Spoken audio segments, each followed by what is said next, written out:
북이스라엘은 아수르에게 조공을 바치다가 애굽이라는 나라가 다시 강하게 되자 애굽과 화친을 하게 됩니다. 그러니까 아수르 왕이 화가 나서 예루살렘을 공격하게 됩니다.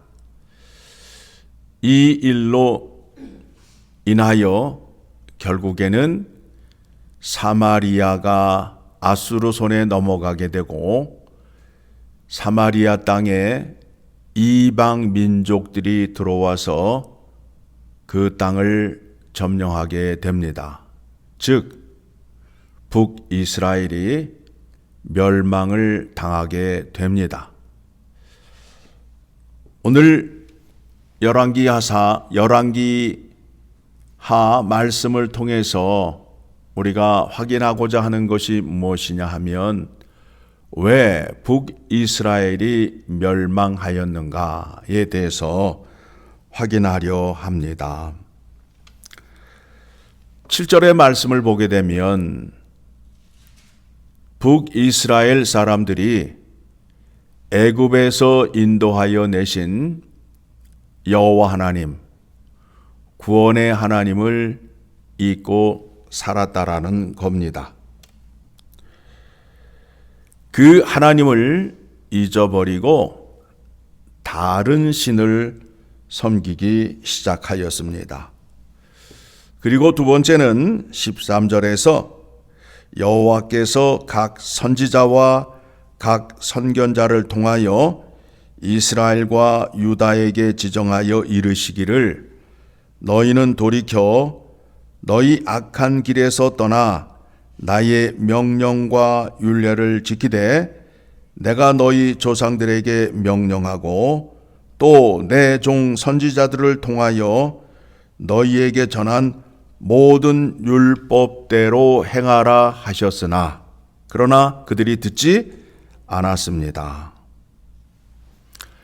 여호와의 명령을 버리고 이방 신들을 따라 행하였는데 자기의 욕심을 채우기 위하여 자기 아들을 불에 태우며 제사를 드린 것을 여호와 하나님께서 몹시 싫어하셨다라는 겁니다. 23절의 말씀을 보게 되면 여호와께서 그의 종 모든 선지자를 통하여 하신 말씀대로 드디어라는 단어가 나와요. 하나님께서 오래 참으셨어요. 드디어 이스라엘을 그 앞에서 내쫓으신지라. 이스라엘이 고향에서 아수르에 사로잡혀가서 오늘까지 이르렀더라. 자, 하나님께서 모세를 통해 약속의 말씀을 주었습니다. 너희가 불순종하게 되면 어떻게 되는지 신명기 28장에 그 말씀이 나오지요. 신명기 28장 63절의 말씀을 보게 되면 신명기 28장 63절의 말씀을 보게 되면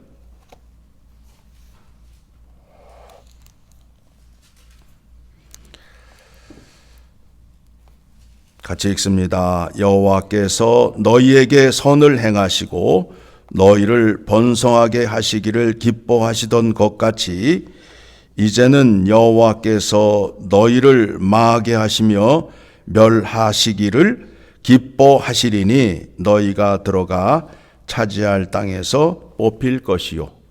뭐라고 되어 있어요? 여호와께서 너희를 망하게 하시며 멸하시기를 기뻐하시리니. 하나님이 이스라엘을 심판하시는데 기뻐하신대요. 아수르에게 멸망을 당하고 아수르에게 포로로 잡혀가고 그 민족이 흩어지게 되는데 여호와 하나님께서 기뻐하신대요. 여러분 놀랍지 않아요? 왜 하나님이 이렇게 하실까? 우리가 신앙생활을 하는 데 있어서 믿음이라는 것은 하나님을 알고 믿는 것을 말하는 거예요. 하나님이 어떤 분이신지를 알고 믿어야 되는데, 이스라엘 사람과 유다 사람들은 하나님을 알지 못하고 자기를 위하여 우상 숭배를 하였다라는 겁니다. 그러면 하나님이 어떤 분이신지를 우리가 알아야 되겠지요. 하나님은 무엇을 좋아하시고 무엇을 기뻐하시는지를 알아야 되겠지요. 지금 하나님이 기뻐하신대잖아요. 여기에서 예레미야 9장으로 갑니다. 예레미야 9장 24절을 가게 되면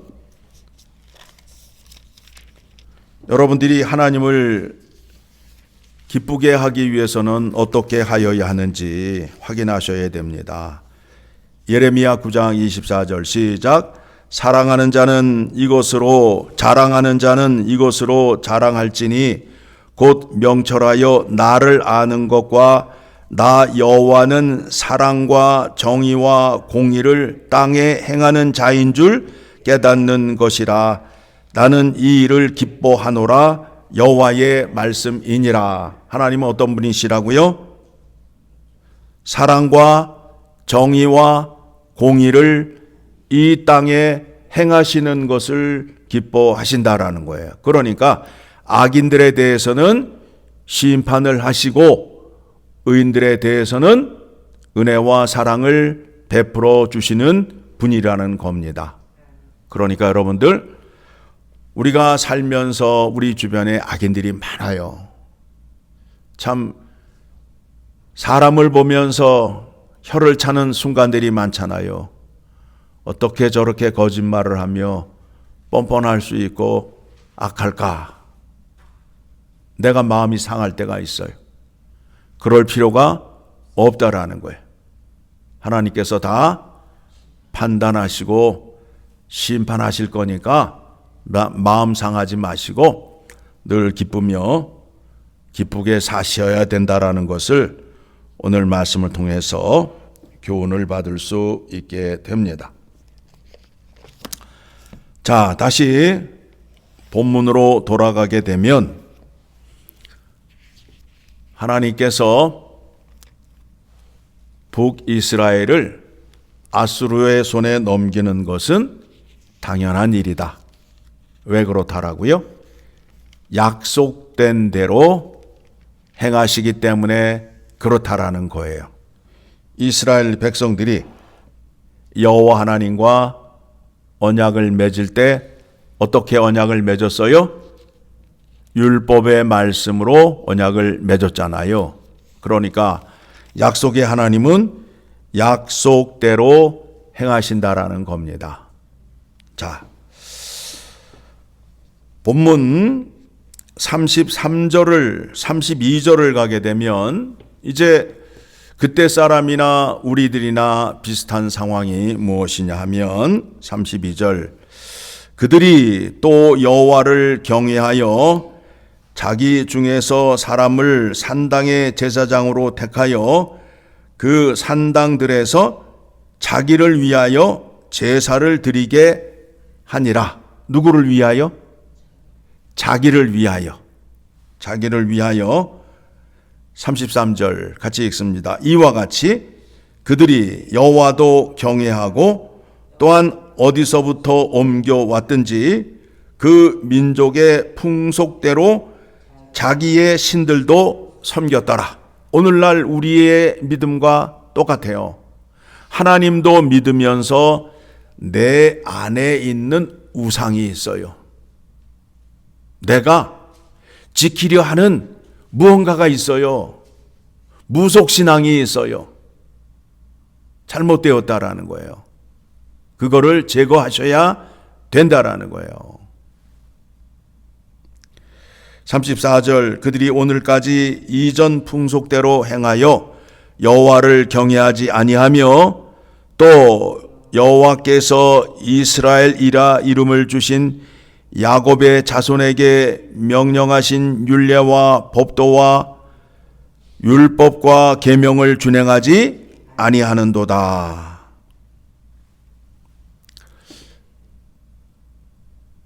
우리가 예수를 믿는 데 있어서 왜 예수님을 믿어야 하는지에 대한 깊은 생각과 깨달음이 있기를 원합니다.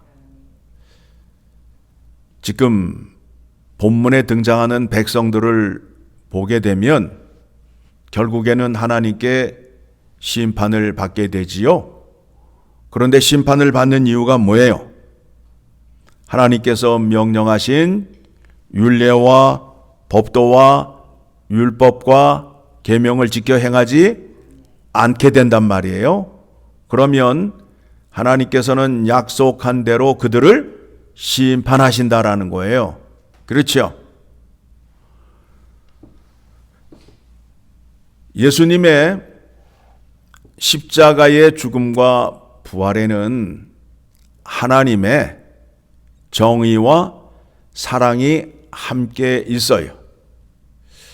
하나님의 정의와 사랑이 함께 있는 것이 무엇이냐 하면 대속의 은혜라는 거예요. 대속의 은혜라는 거예요. 지금 하나님을 대적하고 하나님을 알지 못하는 자들의 그 신앙의 상태가 어떤 상태예요? 하나님을 경외하지 않고 자기를 위하여 우상을 섬기던 자들이잖아요. 그 죄를 예수 그리스도께서 대속해 주시는 겁니다. 그러므로 인하여 하나님의 정의를 만족시키시고 또 그 백성을 죄인에서 의인으로 만들어 주시고 자녀로 삼아 주시는 사랑이 그 속에 담겨져 있다라는 겁니다. 그래서 예수 그리스도 앞에 나오게 되면 우리가 모든 죄를 다 용서받을 수 있어요. 그러나 한 가지 죄, 그 죄는 무슨 죄이냐면 하나님을 부인하거나 하나님이 하시려는 일을 방해하는 죄는 사함을 받을 수 없어요. 모든 죄를 다 용서받고 하나님의 백성, 하나님의 자녀가 되는 은혜를 우리에게 허락해 주셨습니다. 그와 같은 하나님의 지혜와 하나님의 놀라운 능력과 은혜를 부어주셨던 곳이 예수 그리스도의 십자가의 죽음과 부활이라는 겁니다. 지금도 그 은혜를 성령 하나님을 통하여 우리에게 공급하시고 계심으로 인하여 우리가 범죄하였을 때 예수 그리스도 앞에 나와 죄 용서를 구하면 예수님은 우리의 죄를 반드시 사해 주셔야 됩니다.